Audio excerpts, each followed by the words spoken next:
அஸ்ஸலாமு அலைக்கும் வரஹ்மத்துல்லாஹி வபரகாத்துஹு.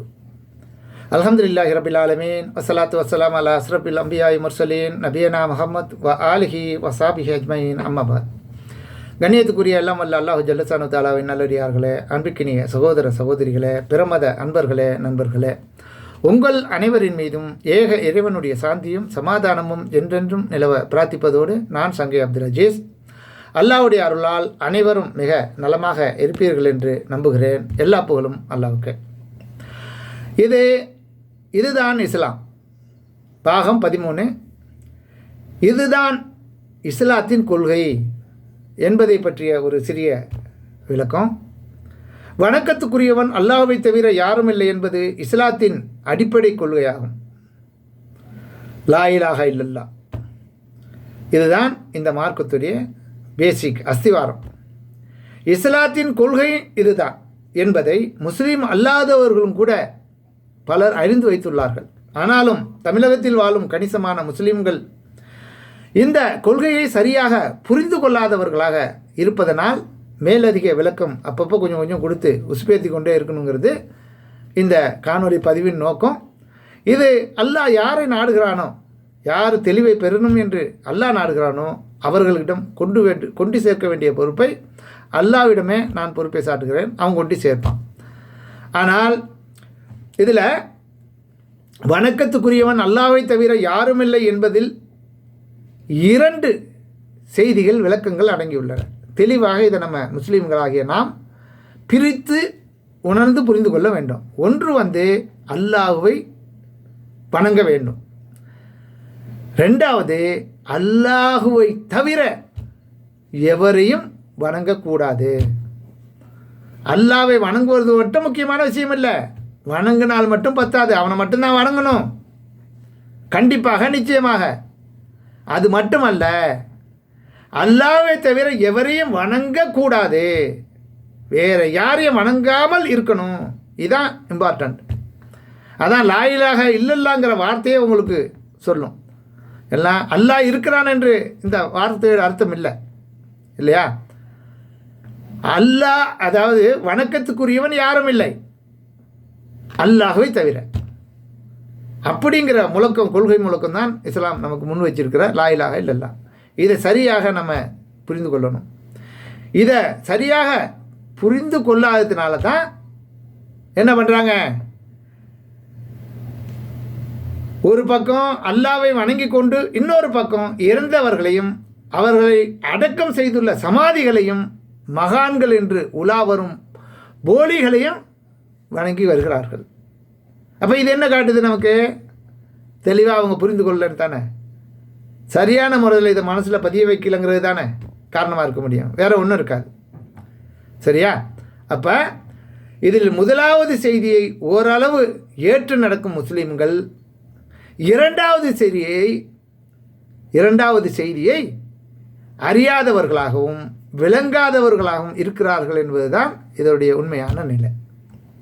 இதன் காரணமாகத்தான் ஒரு பக்கம் அல்லாஹ்வை வணங்கி கொண்டு இன்னொரு பக்கம் இறந்தவர்களையும் அவர்களை அடக்கம் செய்துள்ள சமாதிகளையும் வணங்கக்கூடியவர்களாக இருக்கிறார்கள். 2 செய்திகளில் 2வது செய்திதான் மிக முக்கியமானதாகும். இதை சொல்வதற்காகத்தான் நபிகள் நாயகம் ஸல்லல்லாஹு அலைஹி வஸல்லம் அவர்கள் அனுப்பப்பட்டார்கள் என்பதை தெளிவாக நம்ம புரிந்து கொள்ளணும். ஏன்னு கேட்டால், அல்லாஹுவை வணங்குங்கள் என்று சொல்லித் தருவதற்காகவோ அல்லாஹ்வின் பண்புகளை சொல்லிக் கொடுப்பதற்காகவோ மட்டும் நபிகள் நாயகம் ஸல்லல்லாஹு அலைஹி வஸல்லம் அவர்கள் அனுப்பப்படவில்லை. அல்லாஹுவை தவிர, ஏன்னு கேட்டால் அந்த மக்கள்கிட்ட அல்லாஹுவை நன்றாக அறிந்து வைத்திருந்தார்கள். அந்த நம்பிக்கை தெளிவாக அவர்கள்ட்ட இருந்துச்சு. யார்கிட்ட? அந்த மக்கத்து காவியர்கள்ட்ட. அல்லாஹுவை வணங்குவதிலும் அவர்களுக்கு ஆட்சேபனை எதுவும் இருக்கவில்லை. சரியா? ஆனால் என்ன பிரச்சனை? அல்லாஹுவை தவிர எவரையும் எதனையும் வணங்கக்கூடாது என்பதுதான் அவர்களால் எதிர்க்கப்பட்டதுக்கு முக்கியமான காரணமாக இருந்தது. இதை சரியாக நம்ம புரிஞ்சு கொள்ளணும். இது கற்பனை செய்து நாங்களோ மற்ற அறிஞர்களோ சொல்வது அல்ல, தக்க சான்றுகள் மூலமாக நிரூபிக்கப்பட்ட உண்மைகள் என்பதை நம்ம புரிஞ்சுக்கணும். அதுக்குரிய வரலாற்றை பார்ப்போம் என்னென்னு. நபிகள் நாயகம் ஸல்லல்லாஹு அலைஹி வஸல்லம் அவர்களது தந்தையின் பெயர் என்ன? உங்கள் எல்லாருக்கும் தெரியும், அப்துல்லாவுடைய மகன் முகமது ஸல்லல்லாஹு அலைஹி வஸல்லம் அவர்கள் என்பது. இதன் பொருள் என்ன? அல்லாவின் அடிமை. அப்துல்லான்னா என்ன? அல்லாவின் அடிமை, நேரடியான பொருள். நபிகள் நாயகம் ஸல்லல்லாஹு அலைஹி வஸல்லம் அவர்களின் தந்தைக்கு அல்லாஹ்வின் அடிமை என்ற பொருளில் அவர்களின் பாட்டனார் அப்துல் முத்தலிப் பெயர் சூட்டியிருப்பதிலிருந்து அம்மக்கள் அல்லாஹ்வை பற்றி முன்பே அறிந்திருந்தார்கள் என்பதை நாம் அறியலாம். ஏன்னு கேட்டால், மக்காவில் முதல்ல காபத்துல்லாவை கட்டினது ஆதம் அலைஹிஸ்ஸலாம் அவர்கள். கட்டிட்டு ஒரு 40 ஆண்டுகளில் அந்தாண்ட பைத்துல் முகத்தஸ் போய் அதை கட்டுறாங்க இல்லையா, அந்த பக்கம் போயிடுறாங்க.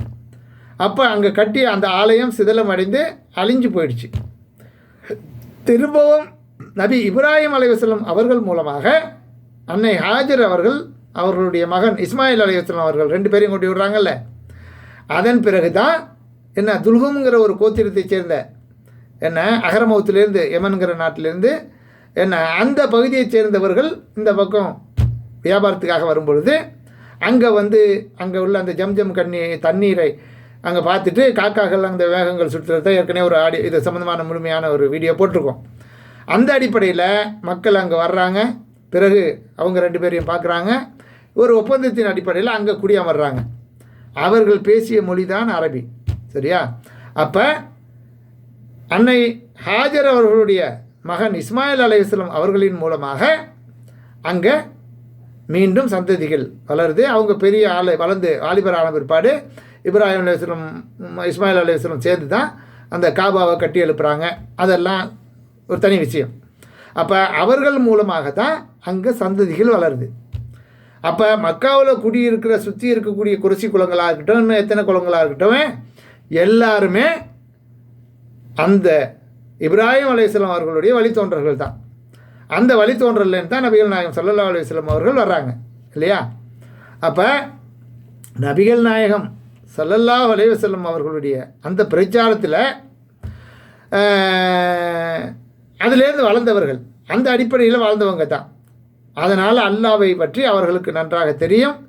என்ன, அந்த கொள்கையில் உள்ளவங்க தான் கொஞ்சம் கொஞ்சமாக பிறண்டு ஒரு இறைவனை வணங்குவதற்காக கட்டப்பட்ட அந்த காபாவில் ஒரு நாளைக்கு ஒரு தெய்வத்தை வணங்குறங்கிற அடிப்படையில் 364-65 சிலைகளை செய்து வைத்து அதில் இப்ராஹிம் அலைஹிஸ்ஸலாம் இஸ்மாயில் அலைஹிஸ்ஸலாம் அவர்களுடைய சிலைகள் உட்பட உள்ளதெல்லாம் நீங்கள் வரலாற்றில் பார்த்துருப்பீங்க. அப்போ ஒரு இறைவனை வணங்க வேண்டும் என்று சொன்ன இப்ராஹிம் அலைஹிஸ்ஸலாம் அவர்கள் அந்த ஒரு இறைவனை வணங்குவதற்காக கட்டப்பட்ட காபா ஆலயம் அந்த இடத்துல தான் இந்த மக்கள் எல்லாம் இருக்கிறாங்க. ஓகேயா? அதனால் அவர்களுக்கு அல்லாஹ் என்பது புதுசாக நபிகள் நாயகம் ஸல்லல்லாஹு அலைஹி வஸல்லம் அறிமுகப்படுத்த வேண்டிய அவசியம் இருக்கவில்லை. அவர்களுக்கு ஏற்கனவே தெரிந்தவர்களாக தான் இருந்தார்கள் என்ற செய்தியை நம்ம தெளிவாக புரிந்து கொள்ளணும். அது மட்டும் இல்லாமல் திருக்குர்ஆன் இதை பற்றி நமக்கு சொல்லும் பொழுது, நபிகள் நாயகம் ஸல்லல்லாஹு அலைஹி வஸல்லம் அவர்களை ஏற்காத அந்த மக்கள் அல்லாவை அறிந்திருந்தார்கள் என்பதற்கு பின்வரும் திருமறை வசனம் நமக்கு தெள்ள தெளிவாக எடுத்து சொல்வது என்ன? வானத்திலிருந்தும் பூமியிலிருந்தும் உங்களுக்கு உணவளிப்பவன் யார்? செவி புலனையும் பார்வை புலனையும் தன் கைவசம் வைத்திருப்பவன் யார்? உயிர் அற்றத்திலிருந்து உயிர் உள்ளதையும் உயிர் உள்ளதிலிருந்து உயிர் அற்றத்தையும் வெளிப்படுத்துபவன் யார்?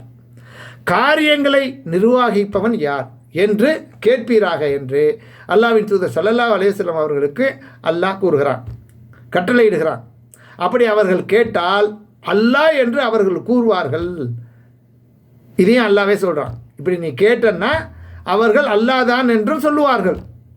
என்ன, அப்படி சொல்லக்கூடியவர்களை பார்த்து அஞ்ச மாட்டீர்களா, இப்படி அநியாயம் பண்ணுறீங்களே, அந்த அல்லாஹ்வுக்கு அஞ்ச மாட்டீர்களா என்று நீர் கேட்பீராக என்று அல்லாஹ் ரப்பல் ஆலமீன் 10வது அத்தியாயம் 31வது வசனத்தில் நமக்கு சொல்லி காட்டுகிறான். அது மட்டுமல்ல, பூமியும் அதில் உள்ளோரும் யாருக்கு சொந்தம்? நீங்கள் அறிந்தால் எனக்கு பதில் சொல்லுங்கள் என்று முகமதே கேட்பீராக. அப்படி சொல்லிவிட்டு அல்லாவே அதுக்கு பதில் சொல்கிறான். என்ன சொல்லுவாங்களாம்? அல்லாவுக்கே சொந்தம் என்று அவர்கள் கூறுவார்கள். அப்படி இருந்தால் சிந்திக்க மாட்டீர்களா? அல்லாவுக்கு தானே சொந்தம். அப்போ அதை பற்றி சிந்திக்க மாட்டீர்களா? நீங்கள் செய்கிறது வேலை என்ன, என்ன செஞ்சுக்கிட்டு இருக்கீங்க அப்படின்னு சிந்திக்க மாட்டீர்களான்னு கேளுன்னு சொல்லி அல்லாஹ் 23வது அத்தியாயம் 84-85 வசனத்தில் சொல்லி காட்டுகிறான்.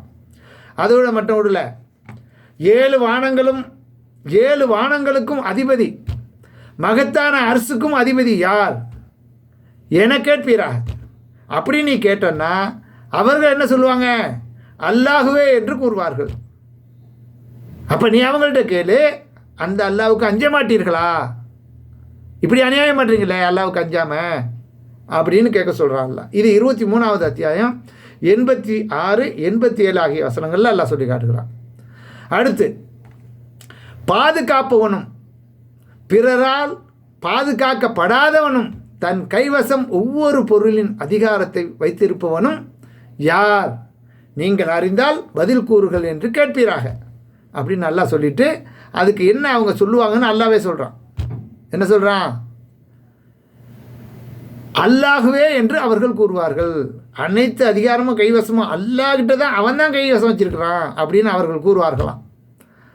அப்படி சொல்லிவிட்டு திருப்பி அவங்கள்ட்ட அல்லாஹ் கேட்க சொல்கிறான், எவ்வாறு மதிமயக்கப்படுகிறீர்கள் என்று கேட்பீராக. இவ்வளவையும் தெரிஞ்சுக்கிட்டு எப்படா நீங்கள் மதிமயக்கப்படுறீங்க? யாரால் மதிமயக்கப்படுறீங்க? எதனால் மதிமயக்கப்படுறீங்க என்று கேட்பீராக என்று அல்லாஹ் சொல்கிறான். இது 23வது அத்தியாயம் 88, 89 ஆகிய வசனங்களில். மேலும் வானங்களையும் பூமியையும் படைத்தவனும் சூரியனையும் சந்திரனையும் தன் கட்டுப்பாட்டில் வைத்திருப்பவனும் யார் என்று அவர்களிடம் நீர் கேட்டால் அவர்கள் அல்லாஹ் என்று கூறுவார்கள் என்று அல்லாவே பதில் சொல்கிறான். அப்படியாயின் எவ்வாறு அவர்கள் திசை திருப்பப்படுகிறார்கள் என்று சிந்தியுங்கள்னு அல்லாஹ்வுடைய தூதருக்கும் நமக்கும் சொல்கிறான். இது 29வது அத்தியாயம் 61வது வசனத்தில். அடுத்து, மேலும் வானத்திலிருந்து தண்ணீரை இறக்கி பூமி செத்த பின்பு அதன் மூலம் அதற்கு உயிரூட்டுபவன் யார் என்று அவர்களிடம் நீர் கேட்டால் அவர்கள் என்ன சொல்லுவாங்க? அல்லாஹ் என்றே கூறுவார்கள். அப்போ என்ன பண்ணணும்? அல்லாஹ்வுக்கே புகழ் அனைத்தும் என்று கூறுவீராக, அல்ஹம்துலில்லாஹ் என்று கூறுவீராக. மாறாக அவர்களில் அதிகமானோர் விளங்கி கொள்வதில்லை, விளங்காமல் மூடர்களாகவும் முட்டாள்களாகவும் மடையர்களாகவும் இருக்கிறார்கள் என்று அல்லாஹ் 29வது அத்தியாயம் 63வது வசனத்தில் சொல்லி காட்டுகிறான். மேலும் வானங்களையும் பூமியையும் படைத்தவன் யார் என்று அவர்களிடம் நீர் கேட்டால் அல்லாஹ் என்று அவர்கள் கூறுவார்கள். அல்லாஹ்வுக்கே புகழனைத்தும் என்று கூறுவீராக, எனினும் அவர்களில் அதிகமானோர் அறிய மாட்டார்கள் என்று அல்லாஹ் அதனுடைய சூட்சுமத்தை நமக்கு விளக்குகிறான். 31வது அத்தியாயம் 25வது வசனத்தில். மேலும் வானங்களையும் பூமியையும் படைத்தவன் யார் என்று அல்லாஹ்விடம் நீர் கேட்டால் அல்லாஹ் என்று அவர்கள் கூறுவார்கள். அல்லாஹ்வே என்று நீங்கள் யாரை பிரார்த்திப்பவற்றை பற்றி கூறுங்கள் என்று கேட்பீராக. அல்லாஹ் எனக்கு ஒரு தீங்கை நாடிவிட்டால் அவனது தீங்கை அவர்கள் நீக்கி விடுவார்களா? அல்லது அவன் எனக்கு ஒரு அருளை நாடினால் அவர்கள் அவனது அருளை தடுக்கக்கூடியவர்களா? அல்லாஹ் எனக்கு போதுமானவன், அல்லாஹ்வையே நான் சார்ந்திருப்போர் அவனையே சார்ந்திருப்பார்கள் என்றும் கூறுவீராக. அவர்கள் அவனை அருளை தடுக்கக்கூடியவர்களா? அல்லாஹ் எனக்கு போதும், சார்ந்திருப்போர் அவனையே சார்ந்திருப்பார்கள் என்றும் கூறுவீராக என்று அல்லாஹ் அறிவுறுத்துகிறான். இது இப்போ 39வது அத்தியாயத்தில் 38வது வசனம். மேலும் வானங்களையும் பூமியையும் படைத்தவன் யார் என்று அவர்களிடம் நீர் கேட்டால் மிகைத்தவனாகிய அறிந்தவனே இவற்றை படைத்தான் என கூறுவார்கள். இது 43 அத்தியாயம் 9வது வசனம். மேலும் அவர்களை படைத்தவன் யார் என்று அவர்களிடமே நீர் கேட்டால் அல்லாஹ் என்றே கூறுவார்கள். அப்போ எவ்வாறு திசை திருப்பப்படுகின்றனர் என்பதை சிந்தியுங்கள்னு அல்லாஹ் நமக்கு ஒரு அறிவுரையாக சொல்லுகிறான். சிந்திச்சு பாரு, இப்படியெல்லாம் பேசக்கூடியவன் என்ன நிலைமையில் நடந்துக்கிட்டு இருக்காங்க அப்படின்னு பாருங்களாம். அப்போ அப்படியே நீங்கள் கொஞ்சம் இன்றைக்கி இந்த நூற்றாண்டில் வாழக்கூடிய மக்கள் எப்படி வாழ்கிறாங்க, எப்படி பேசுகிறாங்க, செயல்கள் என்ன இருக்குது, அப்படியே தானே, எந்த மாற்றமும் இல்லையா? பார்த்துக்குங்க. அடுத்து, மேலும் மக்கத்து காபிர்கள் அல்லாஹுவை நம்பியிருந்தார்கள், அவனது வல்லமையை புரிந்து வைத்திருந்தார்கள் என்பதை மேற்கண்ட அனைத்து வசனங்களும் நமக்கு தெள்ள தெளிவாக சொல்லுகின்றன. ஆக இப்போ நம்ம எடுக்க வேண்டிய முடிவு என்ன? வணக்கத்துக்குரிய இறைவன் அல்லாஹுவை தவிர வேறு யாரும் இல்லை அப்படின்னு சொன்னால் அவன் மட்டும்தான் இறைவன், அவனை மட்டும்தான் வணங்கணும், வேறு யாரையும் வணங்கக்கூடாது. வணக்கம் என்று எந்தெந்த பொருள்களில் எதெல்லாம் சொல்லப்பட்டிருக்குதோ நீங்கள் விளங்கி வச்சிருக்கீங்களோ அவை அனைத்தும் அல்லாஹ்வுக்கு மட்டுமே சொந்தம். அப்படிப்பட்ட அந்த வணக்கத்தை வேறு யாருக்கும் என்ன மறந்தும் செஞ்சு விடக்கூடாது. அதில் ரொம்ப கவனமாக இருக்கணும். அதுக்கு பேர் தான் சிர்க்கு.